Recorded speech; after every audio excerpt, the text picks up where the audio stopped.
एक जवान लड़का गौतम बुद्ध के पास आता है और कहता है, बुद्ध, मेरे मन में इतने अश्लील विचार क्यों आते हैं?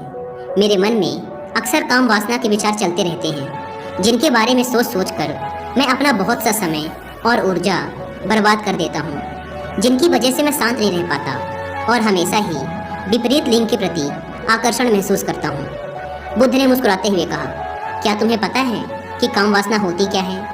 लड़के ने कहा, बुद्ध, मुझे ये तो नहीं पता कि काम वासना का मतलब क्या है, लेकिन ये जो कुछ भी है बहुत बुरी है।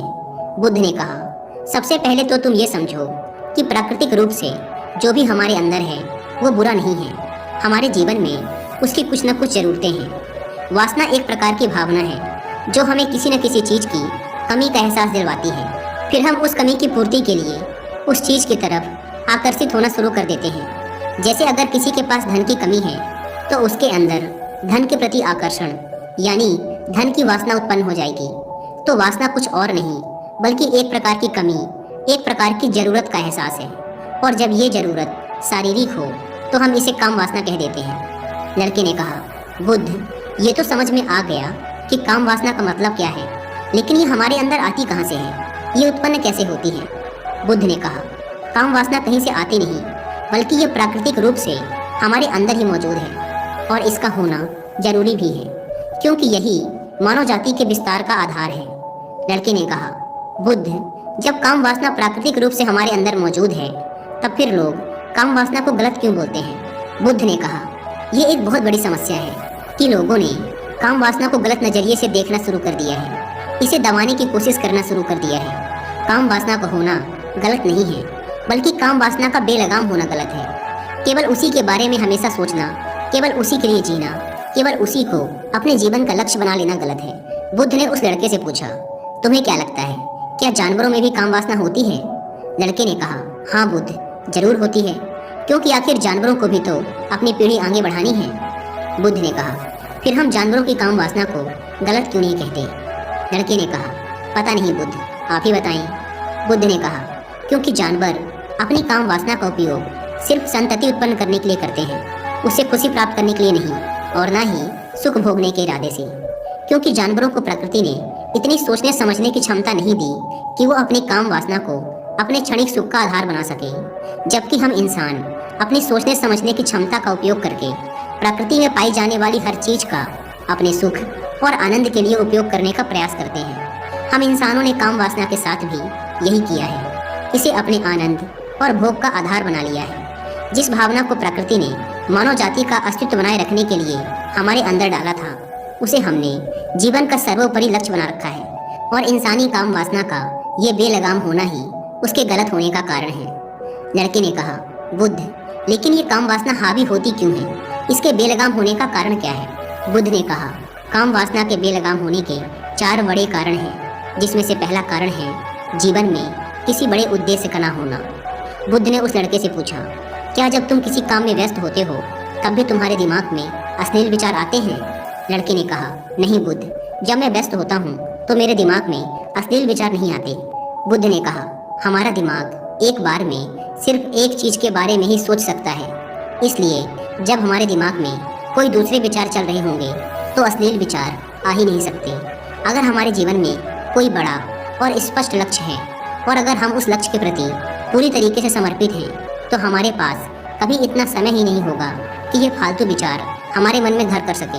और अगर ऐसे विचार उठते भी हैं तो हमारे मजबूत लक्ष्य के विचार इन्हें आसानी से हमारे मन से विस्थापित कर देंगे। लेकिन असल समस्या ये है कि अधिकतर लोगों के पास एक मजबूत और स्पष्ट लक्ष्य की कमी है। बुद्ध ने कहा, काम वासना के बेलगाम होने का दूसरा कारण है समाज के द्वारा इसे गलत बताकर दबाए जाने की कोशिश करना।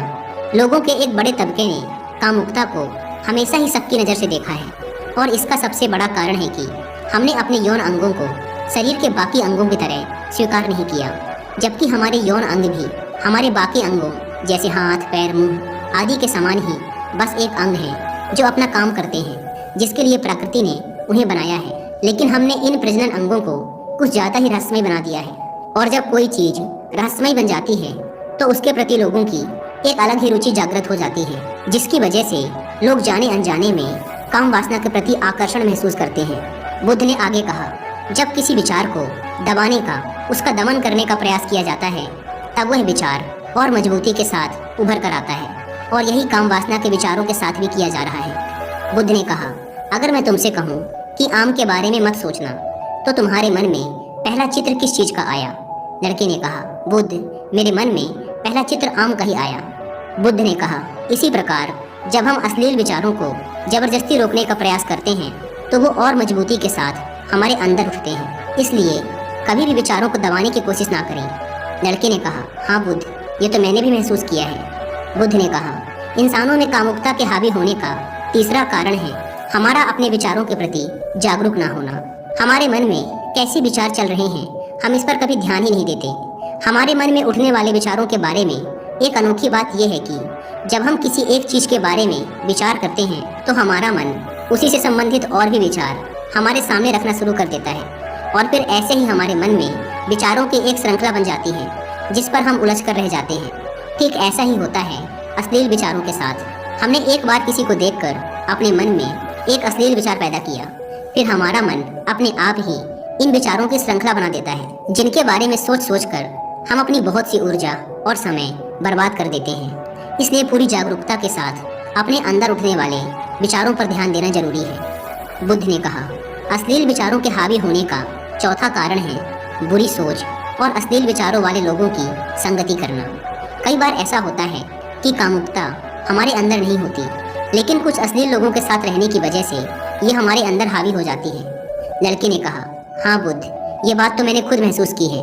बुद्ध ने कहा, इसलिए बुरे विचार वालों और अश्लील लोगों से दूरी बनाकर रखनी चाहिए। लड़के ने कहा, बुद्ध, ये तो समझ में आ गया कि कामुकता हावी कैसे होती है, लेकिन इसे हावी होने से रोका कैसे जा सकता है? बुद्ध ने कहा, सबसे पहले तो तुम ये समझो कि काम वासना की ऊर्जा को रोका नहीं जा सकता, इसे सिर्फ रूपांतरित किया जा सकता है। और इस ऊर्जा को रूपांतरित करने के दो तरीके हैं, पहला है प्रेम और दूसरा है ध्यान। जब हम सच्चे प्रेम में होते हैं, तो हमारे अंदर के कामुकता की ऊर्जा हमारी खुशी और हमारे आनंद में परिवर्तित हो जाती है। लेकिन ज़्यादातर लोग शारीरिक आकर्षण को ही प्रेम मानते हैं, जो कि ऊर्जा का व्यय करता है, रूपांतरण नहीं। काम वासना की ऊर्जा को शरीर के अंदर ही रूपांतरित करने का सबसे सफल तरीका है ध्यान। ध्यान के माध्यम से आप अपने अंदर स्थित आनंद के उस केंद्र में स्थापित हो जाते हैं, जिसके सामने दुनिया का हर भोग विलास फीका लगने लगता है। ऐसा नहीं है कि आप ध्यान में उतरने के बाद वो सब सोचने और करने में सक्षम नहीं होते, बल्कि आप उससे ऊपर उठ चुके होते हैं, और फिर ये सब हरकतें आपको छोटी और बचपनी लगने लगती हैं। लड़के ने कहा, लेकिन बुद्ध, ध्यान की शुरुआत कहाँ से करें? बुद्ध ने कहा, सबसे पहले तुम खुद के साथ अकेले में समय बिताना शुरू कर दो, क्योंकि जो इंसान जिसके साथ सबसे ज़्यादा समय बिताता है, वो उसको सबसे ज़्यादा जानने लगता है। और जब तुम खुद को जानना शुरू कर दोगे, तो ये सारे भौतिक सुख तुम्हें छोटे लगने लगेंगे। और फिर एक दिन ऐसा भी आएगा जब तुम्हारे चाहे बिना तुम्हारे दिमाग में किसी भी प्रकार के विचार उठने बंद हो जाएंगे।